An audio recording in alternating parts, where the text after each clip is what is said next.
नमस्कार। आज हम सुनेंगे मुंशी प्रेमचंद द्वारा लिखी कहानी घर जवाई। हरिधन जेठ की दोपहरी में खेत में पानी देकर आया और बाहर बैठा रहा। घर में से धुआं उठता नजर आता था। छन छन की आवाज भी आ रही थी। उसके दोनों साले उसके बाद आए और घर में चले गए। दोनों सालों के लड़के भी आए और उसी तरह अंदर दाखिल हो गए, पर हरिधन अंदर न जा सका। इधर 1 महीने से उसके साथ यहाँ जो बर्ताव हो रहा था और विशेषकर कल उसे जैसी फटकार सुननी पड़ी थी, वह उसके पाँव में बेड़ियां सी डाले हुए था। कल उसकी सास ही ने तो कहा था, मेरा जी तुमसे भर गया, मैं तुम्हारा जिंदगी भर का ठीका लिए बैठी हूँ क्या। और सबसे बढ़कर अपनी स्त्री की निष्ठुरता ने उसके हृदय के टुकड़े टुकड़े कर दिए थे। वह बैठी यह फटकार सुनती रही, पर एक बार तो उसके मुंह से न निकला, अम्मा, तुम क्यों इनका अपमान कर रही हो। बैठी गद गद सुनती रही। शायद मेरी दुर्गति पर खुश हो रही थी। इस घर में वह कैसे जाए? क्या फिर वही गालियां खाने, वही फटकार सुनने के लिए? और आज इस घर में जीवन के 10 साल गुजर जाने पर यह हाल हो रहा है। मैं किसी से कम काम करता हूँ। दोनों साले मीठी नींद सोते रहते हैं और मैं बैलों को सानी पानी देता हूँ, चारा काटता हूँ। वहाँ सब लोग पल पल पर चिलम पीते हैं, मैं आंखें बंद किए अपने काम में लगा रहता हूँ।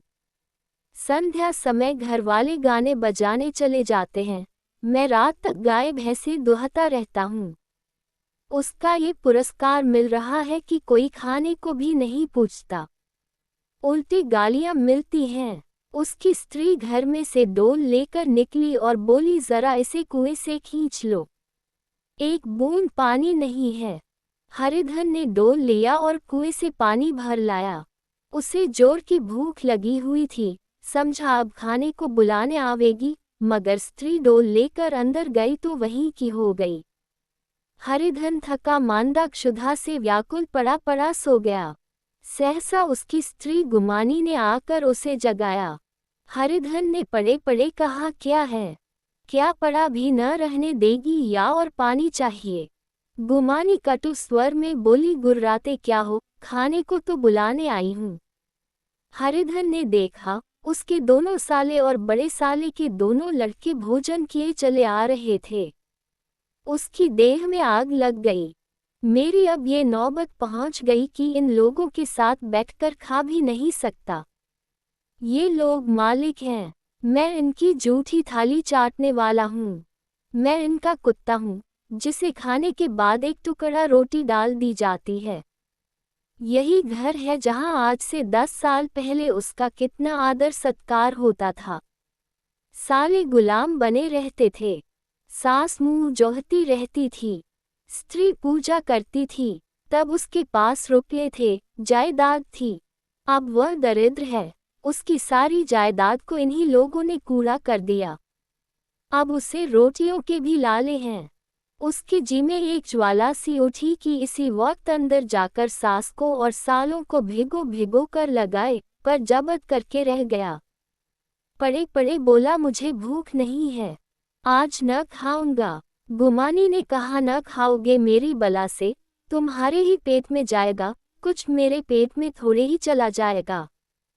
हरिधन का क्रोध आंसू बन गया।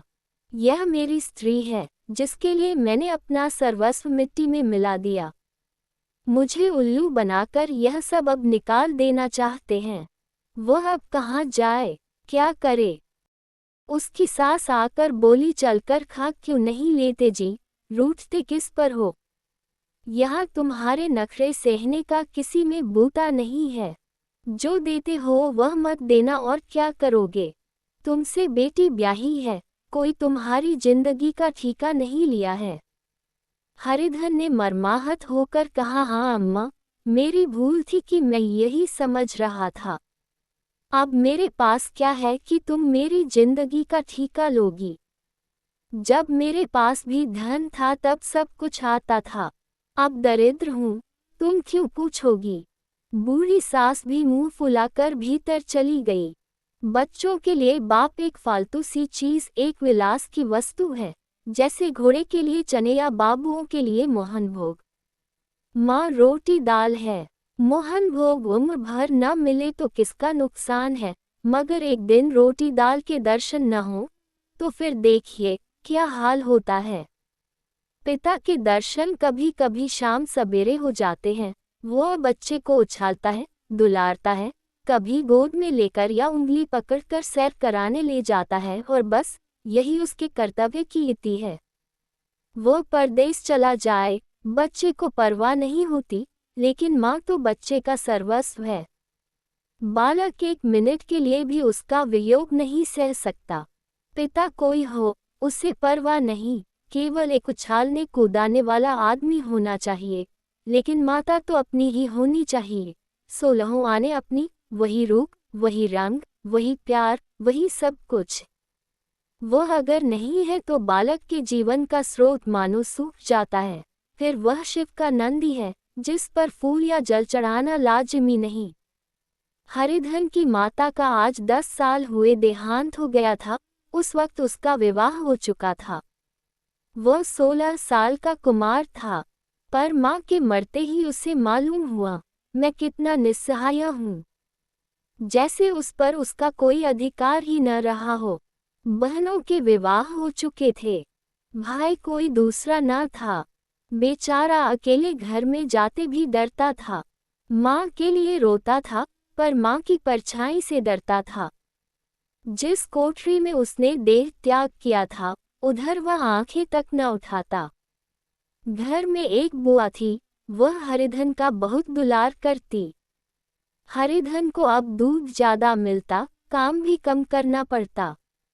बुआ बार बार पूछती, बेटा कुछ खाओगे? बाप भी अब उसे ज्यादा प्यार करता, उसके लिए अलग एक गाय मंगवा दी। कभी कभी उसे कुछ पैसे दे देता कि जैसे चाहे खर्च करे, पर इन मरहमों से वह घाव न पूरा होता था जिसने उसकी आत्मा को आहत कर दिया था।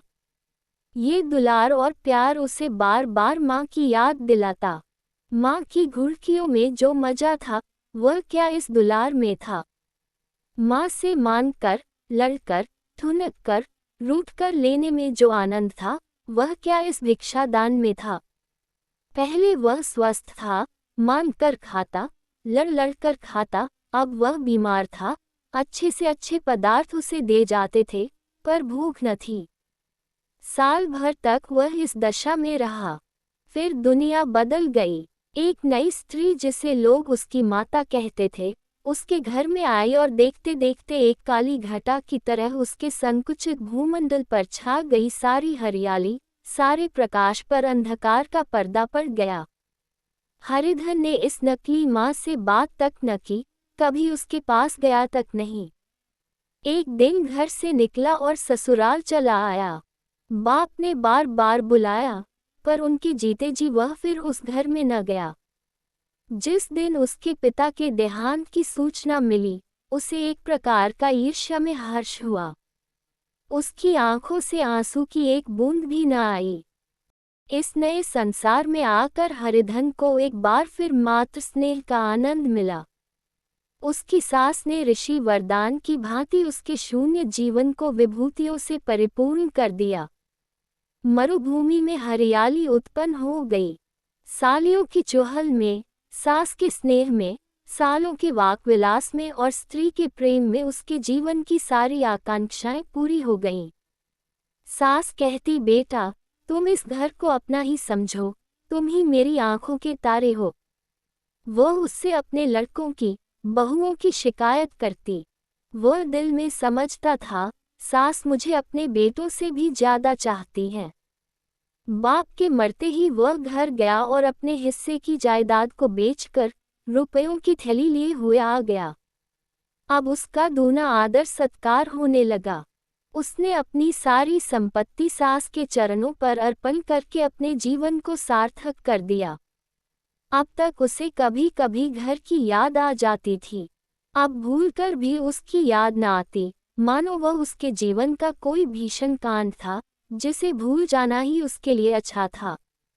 वह सबसे पहले उठता, सबसे ज्यादा काम करता, उसका मनोयोग, उसका परिश्रम देखकर गांव के लोग दांतों तले उंगली दबाते थे। उसके ससुर का भाग बखानते, जिसे ऐसा दामाद मिल गया। लेकिन ज्यों-ज्यों दिन गुजरते गए, उसका मान सम्मान घटता गया। पहले देवता, फिर घर का आदमी, अंत में घर का दास हो गया।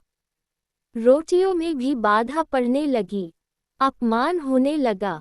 अगर घर के लोग भूखों मरते और साथ ही उसे भी मरना पड़ता, तो उसे जरा भी शिकायत न होती।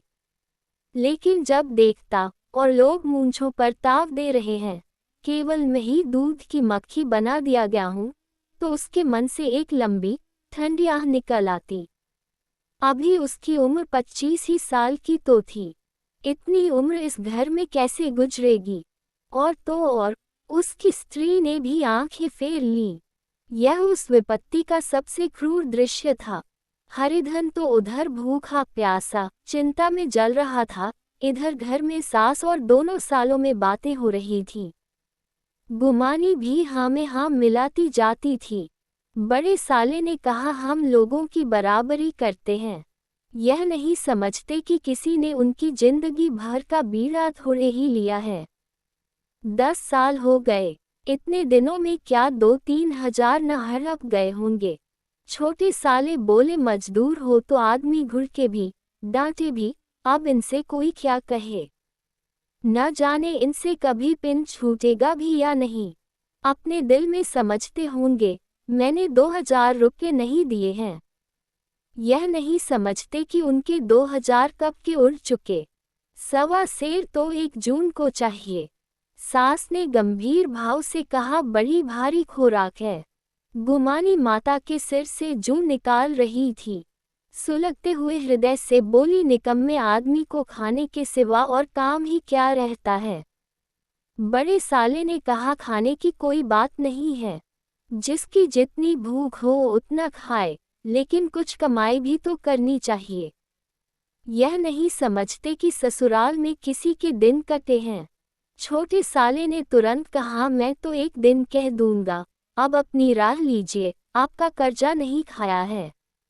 गुमानी घरवालों की ऐसी ऐसी बातें सुनकर अपने पति से द्वेष करने लगी थी। अगर वह बाहर से 4 पैसे लाता, तो इस घर में उसका कितना मान सम्मान होता, वह भी रानी बनकर रहती।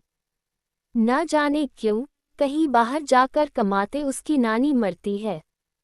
गुमानी की मनोवृत्तियां अभी तक बिल्कुल बालपन की सी थीं। उसका अपना कोई घर न था। उसी घर का हित उसके लिए भी प्रधान था। वह भी उन्हीं शब्दों में विचार करती, इस समस्या को उन्हीं आंखों से देखती जैसे उसके घरवाले देखते थे। सच तो 2000 रुपयों में क्या किसी को मोल ले लेंगे। 10 साल में 2000 होते ही क्या हैं। 200 ही तो साल भर के हुए। क्या 2 आदमी साल भर में 200 भी न खाएंगे। फिर कपड़े लत्ते, दूध घी, सभी कुछ तो है। 10 साल हो गए, एक पीतल का छल्ला नहीं बना। घर से निकलते तो जैसे इनके प्राण निकलते हैं। जानते हैं जैसे पहले पूजा होती थी वैसे ही जन्म भर होती रहेगी। यह नहीं सोचते कि पहले और बात थी, अब और बात है। बहू तो पहले ससुराल जाती है तो उसका कितना महात्म होता है। उसके डोली से उतरते ही बाजे बजते हैं।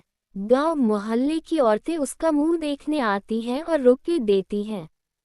महीनों उसे घर से भी अच्छा खाने को मिलता है, अच्छा पहनने को, कोई काम नहीं लिया जाता। लेकिन 6 महीनों के बाद कोई उसकी बात भी नहीं पूछता, वह घर भर की लौड़ी हो जाती है। उनके घर में मेरी भी तो वही गति होती। फिर काहे का रोना।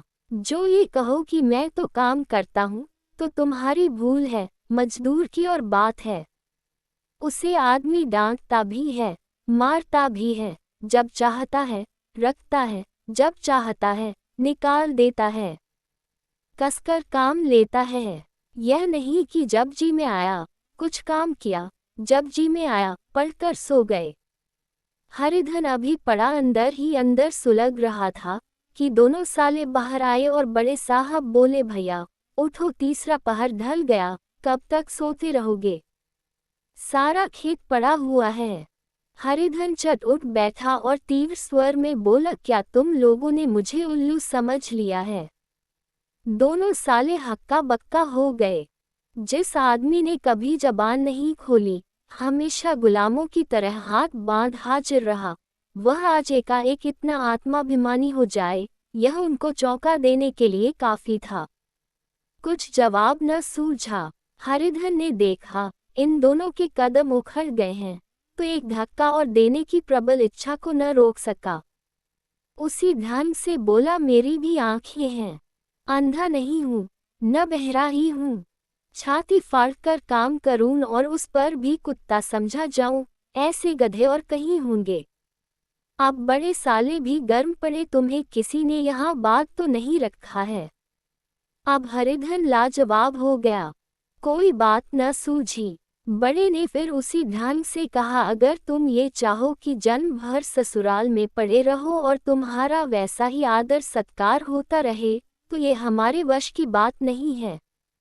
हरिधन ने आंखें निकालकर कहा, क्या मैं तुम लोगों से कम काम करता हूँ? बड़े, ये कौन कहता है? हरिधन, तो तुम्हारे घर की नीति है कि जो सबसे ज्यादा काम करे वही भूखों मारा जाए। बड़े, तुम खुद खाने नहीं गए, क्या कोई तुम्हारे मुंह में कौर डाल देता? हरिधन ने होंठ चबाकर कहा, मैं खुद खाने नहीं गया कहते तुम्हें लाज नहीं आती? नहीं आई थी बहन तुम्हें बुलाने।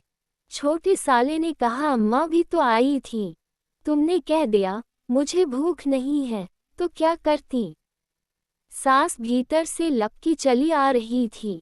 ये बात सुनकर बोली, कितना कहकर हार गई, कोई उठे न तो मैं क्या करूं?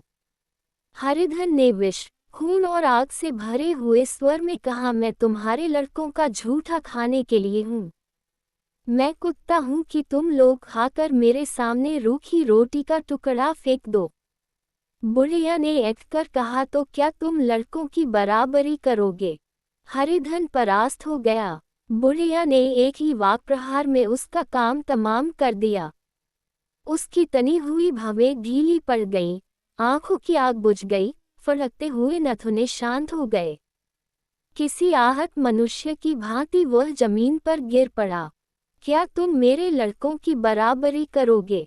ये वाक्य एक लंबे भाले की तरह उसके हृदय में चुभता चला जाता था, न हृदय का अंत था, न उस भाले का। सारे घर ने खाया, पर हरिधन न उठा। सास ने मनाया, सालियों ने मनाया, ससुर ने मनाया, दोनों साले मनाकर थक गए।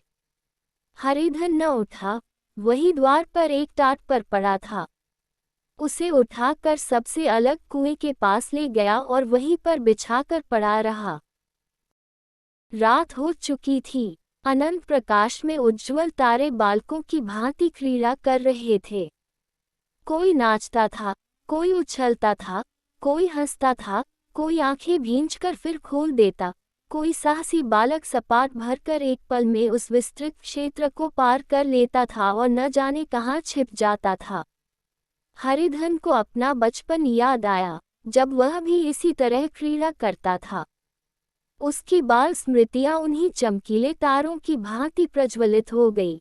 वह अपना छोटा सा घर, वह आम के बाग जहां वह केरियां चुना करता था, वह मैदान जहां वह कबड्डी खेला करता था, सब उसे याद आने लगे। फिर अपनी स्नेहमयी माता की मूर्ति उसके सामने खड़ी हो गई। उन आंखों में कितनी करुणा थी, कितनी दया थी। उसे ऐसा जान पड़ा मानो माता आंखों में आंसू भरे उसे छाती से लगा लेने के लिए हाथ फैलाए उसकी ओर चली आ रही है। वह उस मधुर भावना में अपने को भूल गया। ऐसा जान पड़ा मानो माता ने उसे छाती से लगा लिया है और उसके सिर पर हाथ फेर रही है। वह रोने लगा, फूट फूट कर रोने लगा। उसी आत्म सम्मोहित दशा में उसके मुंह से यह शब्द निकला, अम्मा, तुमने मुझे भुला दिया। देखो, तुम्हारे प्यारे लाल की क्या दशा हो रही है। कोई उसे पानी को भी नहीं पूछता। क्या जहां तुम हो, वहां मेरे लिए जगह नहीं है। सहसा गुमानी ने आकर पुकारा, क्या सो गए तुम? न किसी को ऐसी राक्षसी नींद आए। चलकर खा क्यों नहीं लेते? कब तक कोई तुम्हारे लिए बैठा रहे? हरिधन उस कल्पना जगत से क्रूर प्रत्यक्ष में आ गया। वही कुएं की जगत थी, वही फटा हुआ टाट और गुमानी सामने खड़ी कह रही थी, कब तक कोई तुम्हारे लिए बैठा रहे? हरिधन उठ बैठा और मानो तलवार म्यान से निकाल कर बोला, भला तुम्हें मेरी सुध तो आई? मैंने तो कह दिया था मुझे भूख नहीं है। गुमानी तो कई दिन न खाओगे। अब इस घर का पानी भी न पीऊंगा। तुझे मेरे साथ चलना है या नहीं? दृढ़ संकल्प से भरे हुए इन शब्दों को सुनकर गुमानी सहम उठी। बोली, कहाँ जा रहे हो? हरिधन ने मानो नशे में कहा, तुझे इससे क्या मतलब? मेरे साथ चलेगी या नहीं? फिर पीछे से न कहना, मुझसे कहा नहीं। गुमानी आपत्ति के भाव से बोली, तुम बताते क्यों नहीं, कहाँ जा रहे हो? तू मेरे साथ चलेगी या नहीं? जब तक तुम बता न दोगे मैं नहीं जाऊंगी। तो मालूम हो गया तू नहीं जाना चाहती। मुझे इतना ही पूछना था, नहीं अब तक मैं आधी दूर निकल गया होता। ये कहकर वह उठा और अपने घर की ओर चला। गुमानी पुकारती रही, सुन लो, पर उसने पीछे फिर कर भी न देखा। 30 मील की मंजिल हरिधन ने 5 घंटों में तय की।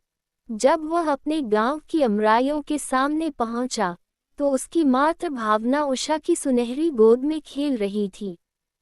उन वृक्षों को देखकर उसका विह्वल हृदय नाचने लगा। मंदिर का वह सुनहरा कलश देखकर वह इस तरह दौड़ा मानो एक छलांग में उसके ऊपर जा पहुंचेगा। वह वेग में दौड़ा जा रहा था मानो उसकी माता गोद फैलाए उसे बुला रही हो।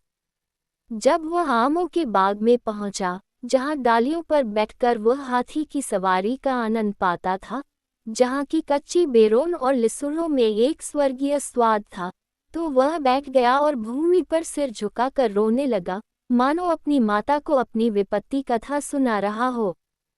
वहां की वायु में, वहां के प्रकाश में, मानो उसकी विराट रूपिणी माता व्याप्त हो रही थी। वहां की अंगुल अंगुल भूमि माता के पद चिन्हों से पवित्र थी। माता के स्नेह में डूबे हुए शब्द अभी तक मानो आकाश में गूंज रहे थे। इस वायु और इस आकाश में न जाने कौन सी संजीवनी थी जिसने उसके शोकरत हृदय को बालोत्साह से भर दिया। वह एक पेड़ पर चढ़ गया और अधर से आम तोड़ तोड़कर खाने लगा। सास के वह कठोर शब्द, स्त्री का वह निष्ठुर आघात, वह सारा अपमान भूल गया। उसके पांव फूल गए थे, तलवों में जलन हो रही थी, पर इस आनंद में उसे किसी बात का ध्यान न था। सहसा रखवाले ने पुकारा, वह कौन ऊपर चढ़ा हुआ है? उतर अभी नहीं तो ऐसा पत्थर खींचकर मारूंगा कि वही ठंडे हो जाओगे। उसने कई गालियां भी दी। इस फटकार और इन गालियों में इस समय हरिधन को अलौकिक आनंद मिल रहा था। वह डालियों में छिप गया, कई आम काट काट कर नीचे गिराए और जोर से ठट्ठा मार कर हंसा। ऐसी उल्लास से भरी हुई हंसी उसने बहुत दिन से न हंसी थी। रखवाले को वह हंसी परिचित सी मालूम हुई। मगर हरिधन यहाँ कहाँ? वह तो ससुराल की रोटियां तोड़ रहा है। कैसा हंस रहा था, कितना चिबिल्ला! न जाने बेचारे का क्या हाल हुआ। पेड़ की डाल से तालाब में कूद पड़ता था। अब गांव में ऐसा कौन है? डांट कर बोला, वहां बैठे बैठे हंसोगे तो आकर सारी हंसी निकाल दूंगा, नहीं तो सीधे से उतर आओ। वह गालियां देता जा रहा था कि एक बुठली आकर उसके सिर पर लगी। सिर सहलाता हुआ बोला, ये कौन शैतान है? नहीं मानता? ठहर तो, मैं आकर तेरी खबर लेता हूँ। उसने अपनी लकड़ी नीचे रख दी और बंदरों की तरह चटपट ऊपर चढ़ गया। देखा तो हरिधन बैठा मुस्कुरा रहा है। चकित होकर बोला, अरे हरिधन, तुम यहाँ कब आए? इस पेड़ पर कब से बैठे हो? दोनों बचपन सखा वहीं गले मिले। चलो घर चलो भले आदमी, क्या वहाँ आम भी मयस्सर न होते थे? हरिधन ने मुस्कुरा कर कहा, मगरू, इन आमों में जो स्वाद है वह और कहीं के आमों में नहीं है। गांव का क्या रंग ढंग है, मगरू सब चैन चान है भैया। तुमने तो जैसे नाता ही तोड़ लिया। इस तरह कोई अपना गांव घर छोड़ देता है? जब से तुम्हारे दादा मरे सारी गृहस्थी चौपट हो गई। 2 छोटे छोटे लड़के हैं, उनके किए क्या होता है? हरिधन, मुझे अब उस गृहस्थी से क्या वास्ता है भाई। मैं तो अपना ले दे चुका। मजदूरी तो मिलेगी न। तुम्हारी गाय मैं ही चरा दिया करूंगा, मुझे खाने को दे देना। मगरू ने अविश्वास के भाव से कहा, अरे भैया कैसी बात करते हो, तुम्हारे लिए जान तक हाजिर है। क्या ससुराल में अब न रहोगे? कोई चिंता नहीं, पहले तो तुम्हारा घर ही है, उसे संभालो। छोटे छोटे बच्चे हैं, उनको पालो। तुम नई अम्मा से नाहक डरते थे, बड़ी सीधी है बेचारी, बस अपनी माँ ही समझो, तुम्हें पाकर तो निहाल हो जाएगी। अच्छा, घर वाली को भी तो लाओगे? हरिधन, उसका अब मुंह न देखूंगा, मेरे लिए वह मर गई। मंगरू तो दूसरी सगाई हो जाएगी। अब की ऐसी मेहरिया ला दूंगा कि उसके पैर धो धो कर पियोगे, लेकिन कहीं पहली भी आ गई तो? हरिधन, वह न आएगी। हरिधन अपने घर पहुंचा तो दोनों भाई भैया आए, भैया आए कहकर भीतर दौड़े और मां को खबर दी। उस घर में कदम रखते ही हरिधन को ऐसी शांत महिमा का अनुभव हुआ मानो वह अपनी मां की गोद में बैठा हुआ है। इतने दिनों ठोकरें खाने से उसका हृदय कोमल हो गया था। जहां पहले अभिमान था, आग्रह था, हिकड़ी थी, वहां अब निराशा थी, पराजय थी और याचना थी। बीमारी का जोर कम हो चला था, अब उस पर मामूली दवा भी असर कर सकती थी। किले की दीवारें छिद चुकी थीं, अब उसमें घुस जाना असह्य न था। वही घर जिससे वह एक दिन विरक्त हो गया था, अब गोद फैलाए उसे आश्रय देने को तैयार था। हरिधन का मन यह आश्रय पाकर मानो तृप्त हो गया। शाम को माता ने कहा, बेटा तुम घर आ गए, हमारे धन भाग। अब इन बच्चों को पालो, माँ का नाता न सही, बाप का नाता तो है ही। मुझे एक रोटी दे देना, खाकर एक कोने में पड़ी रहूंगी। तुम्हारी अम्मा से मेरा बहन का नाता है, उस नाते से भी तो तुम मेरे लड़के होते हो। हरिधन की मात्र विह्वल आंखों को माता के रूप में अपनी माता के दर्शन हुए। घर के एक एक कोने में मात्र स्मृतियों की छटा चांदनी की भांति छिपकी हुई थी। विमाता का प्रौढ़ मुखमंडल भी उसी छटा से रंजित था। दूसरे दिन हरिधन फिर कंधे पर हल रखकर खेत को चला। उसके मुख पर उल्लास था और आंखों में गर्व। वह अब किसी का आश्रित नहीं, आश्रयदाता था, किसी के द्वार का भिक्षुक नहीं, घर का रक्षक था। एक दिन उसने सुना, गुमानी ने दूसरा घर कर लिया। माँ से बोला, तुमने सुना काकी, गुमानी ने घर कर लिया। काकी ने कहा, घर कैसे कर लेगी, बिरादरी में ऐसा अंधेर, पंचायत नहीं अदालत तो है। हरिधन ने कहा, नहीं काकी, बहुत अच्छा हुआ, ला महावीर जी को लड्डू चढ़ा आऊं। मैं तो डर रहा था कहीं मेरे गले न आ पड़े। भगवान ने मेरी सुन ली। मैं वहां से यही ठान कर चला था, अब उसका मुंह न देखूंगा। आप सुन रहे थे मुंशी प्रेमचंद द्वारा लिखी कहानी घर जवाई। ऐसी और कहानियां सुनने के लिए हमारे चैनल को लाइक और सब्सक्राइब करें। धन्यवाद।